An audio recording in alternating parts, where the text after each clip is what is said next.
All smartphones come with some information that basically says, don't keep the phone in your pocket. And there's a tremendous amount of sponsored research by people who are hired to do studies to find no effect. It's not a matter of war. It's a matter of the future. Do you really want to have to prove that there's a significant increased risk of brain cancer before taking steps to reduce exposures to prevent that harm from happening?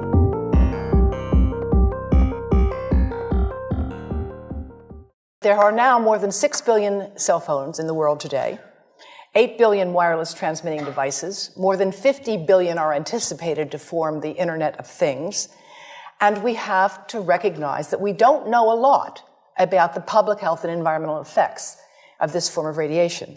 A microwave oven actually happens to be of the same frequency as the cell phone, the mobile phone. The mobile phone and the microwave oven use a very similar frequency. The difference between them is power. The power of the microwave oven is 1,000 watts. And of course, that's power that can heat up a cup of water in maybe 60 seconds. The microwave oven, the mobile phone, the cordless phone, the Wi-Fi monitor, the baby monitor, they all use the same frequency. They differ in power. They also differ because mobile phones and Wi-Fi devices emit pulsed microwave radiation. It's the pulse, not the power, that appears to be biologically most important. The pulse that is erratic and irregular, like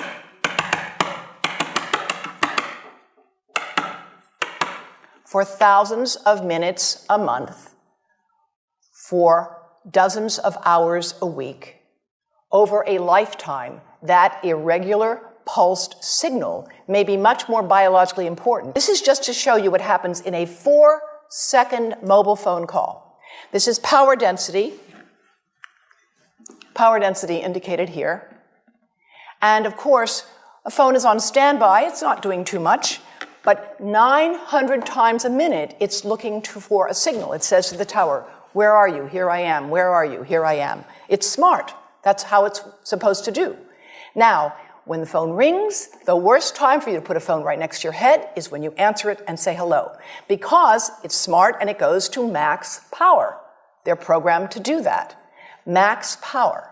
Now, it's going to go to max power. You're going to listen, and then it will go up and down and up and down. And again, it's that variation. It's the delta. It's the cumulative integrative dose under the curve over a lifetime of exposure that looks to be biologically important. Here, showing you that a smaller adult head here, you see the amount of exposure is quite similar, but because the head is smaller, it will absorb proportionally more. And here is what it looks like after a period of 6 minutes. That's really not as bad as it might look, because you see the red area only gets partway through the eye of the adult, right? The one that we're really concerned about is this one with the young child. And this is a 3-year-old brain that we modeled. And you see that by the end of that 6-minute call, the peak radiation, yellow and red, is getting all the way into almost both eyes. And this is a modeled microwave radiation dose of a 6-year-old with greater levels to the frontal and temporal lobes, eyes and cheek. And watch this here. Now, yellow, white, and red are the hottest, all right? And if you look carefully, you will see it's going into the eye, the nose. Do it again, just so you'll get to see it. And partly into the brainstem. The United States magazine Consumer Reports recently recommended that nobody keep a phone in their pocket. Nobody. And that has to do with exposure to the reproductive organs. We call them the gonads. I think you say the testicles. And bone marrow. And look here at the radiation as it gets into the groin area. And that's just from having a mobile phone modeled into the pocket. And this is a measure of vitality. We measure how well the sperm swim. This is a measure of motility. This is a measure of mitochondrial DNA damage. They have 3 times as much damage on their DNA if they have been exposed to mobile phone radiation as compared to controls. This is the data from the Cleveland Clinic showing that men who keep cell phones in their pockets the longest have the lowest sperm count. And again, there are many other studies with similar results. But when it comes to issues like this, there really is not much to debate. And it's interesting that the research on this issue comes from people who are expert in male fertility, who started to treat men at infertility clinics and noticed that this was a major contributor to their fertility problems. This is just to show you, this is a normal testis. You see the boundaries, the cell wall, it looks very nice. And this is after microwave radiation exposure. Now, when it comes to pregnancy, we're working with Yale University and more than 100 physicians and experts in the United States and around the world who are specialists in pregnancy. And we have been modeling exposure to the head at the end of pregnancy. And at the end of pregnancy, when, of course, the head, as any woman here knows, is right at the surface, if you're lucky, it's at the surface and it's not facing the spine, then you can get the greatest exposure because, of course, the skin is completely permeable to this radiation exposure. And this article was published in Brain Research, which is a relatively high-impact journal. And what they showed was that prenatally exposed newborns have basically fewer cells in the hippocampus. Here's the exposed, missing some cells, and here are the controls, which they're compared with. And you can see here that these cells are, there's more of them. Here they're more scattered. And those results show lower testosterone, which is a very important hormone for a male. Men and women both have testosterone. Men just need a lot more of it. And also increases of DNA damage as measured by certain enzymes. And the offspring had lower fertility. Now, the breast. The breast is mostly fat, contains a lot of fluid. Things that contain fat and fluid cook faster in the microwave oven. Now, a cell phone can't cook anything, all right? Mobile phones do not pop popcorn. That was a fraud. They don't make any heat that we know of, otherwise they wouldn't be permitted. But they do go through things that contain fat and fluid. And here I want to show you our first case report from 2009, and we now have many more. This was a Chinese-American woman who used her cell phone 4 hours a day in her bra for 10 years while she was driving. Now, and you drive with a phone on your body. The phone is smart. It's going to go from one tower to another, and it's going to say, here I am, where are you, here I am. And it's going to be going to max power each time it moves from one cell tower to another. And there it was right next to her chest. And the tumors that developed right under the antenna of the phone. Unusual tumors. And now we have 38 of them. Not a single one of them has a family history. None of them has inherited the defects that we know increase the risk of breast cancer. They have multifocal tumors. That means they have more than one tumor, and the tumors are located under the antenna, sometimes just right in the center of the chest. My colleagues at Yale University have taken mice, exposed them to mobile phone radiation, and they have found significant effects on those mice's behavior as adults, all right? Prenatally exposed mice have hyperactivity as adults. And these are some of the data. They have worse memory, they're more hyperactive, they have more anxiety, but they don't have much fear. It's kind of interesting. And interestingly, if people started to use phones regularly before age 20, as most of the world is doing now, there was 4 to 8 times more brain cancer after they had passed 10 years. So now, why is there no increase in brain cancer that we can find in the general population today? Because there is not.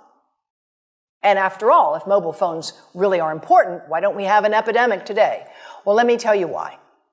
First of all, brain cancer takes a long time to develop. How do we know that? We know that because when the bombs fell at the end of World War II, there was no increase in brain cancer in the survivors who had been studied. No increase at all.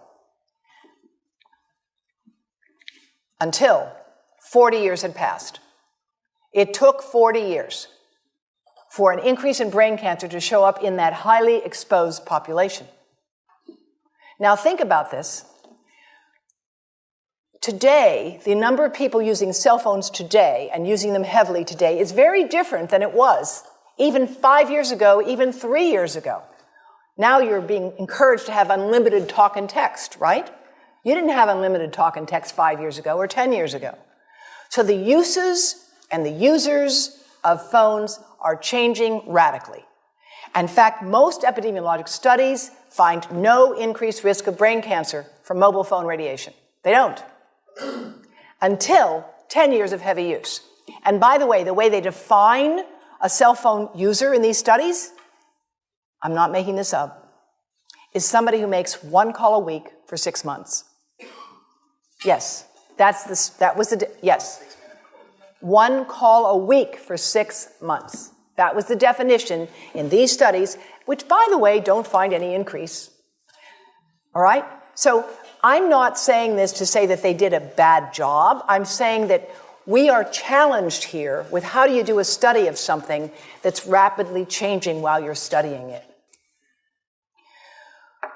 10 minutes of mobile phone radiation daily for 10 days, worker bees did not return to test colonies. And this would be something that could easily be replicated. Sponsored research, this is to put it politely, can induce publication bias. Another way to say this is that where you stand on an issue depends on where you sit and who's bought your chair. And there's a tremendous amount of sponsored research by people who are hired to do studies to find no effect. And that's plagued this field in a number of countries, including within the government itself.